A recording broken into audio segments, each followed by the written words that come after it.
Vou retomar o tema lá para a Ucrânia, para as questões de contraofensiva. Na Crimeia, o que está acontecendo ali? Por que está tendo tanto investimento ali na Crimeia? Fala para a gente como é que está. Não, isso é uma coisa muito bacana, né? A Ucrânia teve duas coisas que aconteceram desde a nossa última conversa aqui.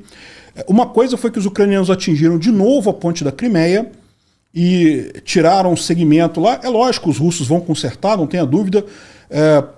Tinham prometido consertar já coisa de um mês atrás, não conseguiram ainda, mas vão conseguir consertar em algum momento agora dos próximos dias. Mas o ponto é esse: a ponte da Crimeia está vulnerável a ataques ucranianos. E mais do que isso, recentemente os ucranianos fizeram um grande ataque no estaleiro lá em Sevastopol. Sevastopol é uma cidade grande, uma cidade ucraniana grande ali na Crimeia, que tem um grande porto militar, que é onde fica a frota do Mar Negro da Rússia, né? E na verdade essa cidade tem uma história peculiar, porque na época da União Soviética, Ucrânia e Rússia era basicamente a mesma coisa, era tudo parte da União Soviética. Quando terminou a União Soviética, a Ucrânia declarou independência, com a Crimeia inclusive. Aliás, é importante lembrar disso, que a Crimeia teve votação para saber se ela fazia parte da Ucrânia ou da Rússia, e ganhou ela fazer parte da Ucrânia. E a Rússia assinou um tratado em 1991 reconhecendo a Crimeia como parte da Ucrânia. Mas tem um porém nessa história. A cidade de Sevastopol, como era a frota do Mar Negro, ficava a frota do Mar Negro da União Soviética, foi assinado um acordo de leasing, né, de empréstimo, ou de aluguel, vamos dizer assim, em que a Ucrânia emprestava essa área para a Rússia até 2015. Então os russos continuaram na área de Sevastopol esse tempo todo, mas a cidade é ucraniana, foi reconhecido pela Rússia como uma cidade ucraniana. Enfim, ali eles têm um grande complexo de navios militares, estaleiros, reparo, submarinos, tem tudo ali naquela região. E os ucranianos fizeram um grande ataque com mísseis Storm Shadow, que é um míssil inglês que foi fornecido recentemente para a Ucrânia, e eles conseguiram destruir um navio de desembarque de grande porte, o Minsk, um navio muito grande mesmo, e um submarino da classe Kilo, que é o Rostov-on-Don. Então foram dois navios que foram destruídos ali na doca seca, né? E o que mais impressiona desse ataque ucraniano é porque doca seca é uma coisa que todo mundo sabe que é muito vulnerável. Você consegue ver do satélite a doca seca. O navio não tem para onde ir, ele está no seco e não tem como sair dali. Então, justamente por isso, em qualquer instalação militar do mundo, doca seca é ultra protegida. Tem um monte de sistemas antiaéreos em volta dela para evitar um ataque. E mesmo com tudo isso, a Ucrânia conseguiu destruir esses dois navios lá. Parece que eles fizeram um ataque em 4 etapas. Eles primeiro lançaram drones, aí a defesa antiaérea russa foi lá e derrubou os drones, mas tudo bem, porque eles queriam só saber onde é que estava a defesa antiaérea. Aí depois eles fizeram um ataque exclusivo para a defesa antiaérea, usando aqueles mísseis Haram 88, que é um míssil que guia pelo radar, pela energia eletromagnética, então ele vai direto no radar.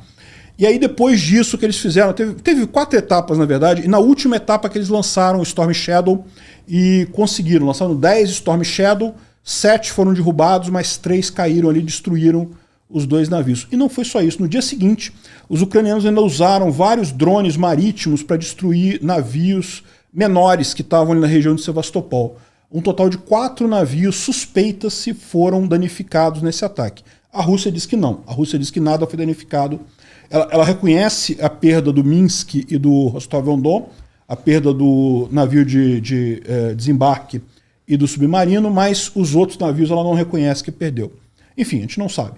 E o fato é que existe uma estratégia muito clara dos ucranianos nessa história, que é justamente destruir navios de grande porte ali na Crimeia. Qual que é a ideia deles ali? Tá mais do que claro que os ucranianos querem cortar a ponte de terra ali na região de Tokmak, na região de Melitopol. Os russos não conseguiriam abastecer a Crimeia por ali. Eles também vão destruir a ponte da Crimeia, então também os russos não vão conseguir abastecer a Crimeia pela ponte. O que resta para os russos? Usar navios para abastecer a Crimeia. E eles estão destruindo os navios agora. Então, o que tem gente dizendo? Tem gente dizendo que essa estratégia é uma estratégia de longo prazo. Vão destruir todos os navios, toda a estrutura russa para abastecer a Crimeia, de forma que a Rússia não vai ter alternativa. Vai ter que abandonar a Crimeia simplesmente porque não tem como abastecer as tropas lá. Outras pessoas dizem que a estratégia é de mais curto prazo. Por exemplo, um blogger russo chamado Raibar, é um blogger muito conhecido, ele é muito famoso lá, até porque ele, dentre os bloggers russos, é dos caras que menos mentem, né? Russo tudo mente, mas o Raibar é dos que menos mentem. E ele lançou um alerta dizendo que ele acredita que a Ucrânia está planejando um desembarque estilo Normandia na Crimeia. Ou seja, a Crimeia é o ponto sensível dessa guerra toda. Então talvez os ucranianos, para abreviar essa guerra, para destruir o Putin politicamente, antes da eleição, façam um desembarque na Crimeia diretamente. Já estão preparando exatamente isso. Eu não sei, eu acho que isso daí é paranoia do cara. Eu acho que o caminho é o outro. A Ucrânia, de fato, está planejando quebrar a ponte de terra lá no sul da Ucrânia, invadir ali por Tokmak, destruir a ponte da Crimeia, destruir os navios e vai esperar que os russos saiam da Crimeia porque eles não têm como manter a Crimeia. Eu acho que é isso. Mas tem gente achando que é outra coisa. Eu te perguntaria o que está por trás dessa estratégia, né, de intensificar um ataque na Crimeia. Então você entende que é isolar a Crimeia e deixar o russo sem condições de permanecer ali porque ele não consegue mandar suplemento. Exatamente, exatamente. E já tem imagens disso, tá? Tá faltando combustível na Crimeia, né? A Rússia é um grande produtor de combustível, não queria faltar combustível, mas se você não tem como levar os combustíveis para lá, não tem como, falta combustível, né? A Crimeia, aliás, se você olhar historicamente, Primeira Guerra Mundial, Segunda Guerra Mundial, invasão da Catarina Grande lá atrás, sempre foi assim que a Crimeia foi tomada. Isolada, o pessoal acaba ficando sem suprimento e aí vira fácil de tomar. A Crimeia é um lugar que parece muito fortificado, parece muito difícil de tomar, mas na verdade é sensível a isso. Você corta o suprimento, a pessoa perde ali. Sim, e com isso daria um checkmate na Rússia ali? Não, olha só. Ou somente recuperaria a Crimeia? Tem duas coisas aí, duas visões dessa história. A visão que eu acredito é que a Ucrânia vai tentar retomar os territórios do sul da Ucrânia todos e deixar a Crimeia por último. Vai retomar a Crimeia por exaustão, vai isolar a Crimeia e coisa e tal. O que eu estou dizendo para você é que tem gente que acha que eles vão inverter essa lógica, que eles vão tentar retomar a Crimeia e daí isso deixaria o Putin numa situação muito ruim, porque a Crimeia é, digamos, a menina dos olhos do Putin, né? Ele passou a posar como uma pessoa de muita força quando ele conseguiu tomar a Crimeia para a Rússia. Em 2014, exatamente. E realmente foi uma derrota terrível da Ucrânia naquela época, né? Não tem o que dizer. Então, ele passou a ganhar muita coisa com o povo russo. Se ele perde a Crimeia, ele fica numa situação muito desconfortável na Rússia. Mas é o que eu falo para você, eu acho que essa estratégia falha no ponto de que o Putin tem um controle de força sobre os subordinados dele muito grandes. Então ele não vai conseguir cair, não vai conseguir derrubar o cara assim com isso, entendeu? Pode piorar a situação, ele vai ficar mais impopular, mas realmente derrubar o Putin acho que não acontece. Então não sei, eu acho que a estratégia é outra, como eu falei, eles vão retomar tudo e a Crimeia vai ser depois por exaustão das forças russas. Em algum ponto do ano que vem ou 2025. Sim. E aí, quando tiveram esses ataques aí, falaram no tamanho do prejuízo, né, para os russos. Aí eu vi coisas em torno de bilhões, 1 bilhão e tanto. Porque foram dois barcos grandes, né? O Minsk, se você olhar o tamanho do barco, é um barco enorme. E o Rostov-on-Don também não só é um submarino a diesel, tá?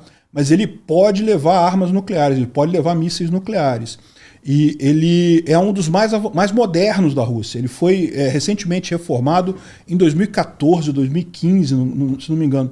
É um dos mais modernos que a Rússia tem. Era esse navio, esse submarino, que acabou sendo destruído nesse ataque ucraniano, né? E não é só isso, não. Também o ataque destruiu a doca seca, né? Porque a doca seca é muito útil para você reparar navios e coisa e tal. E parece que ali em Sevastopol tem 3 docas secas.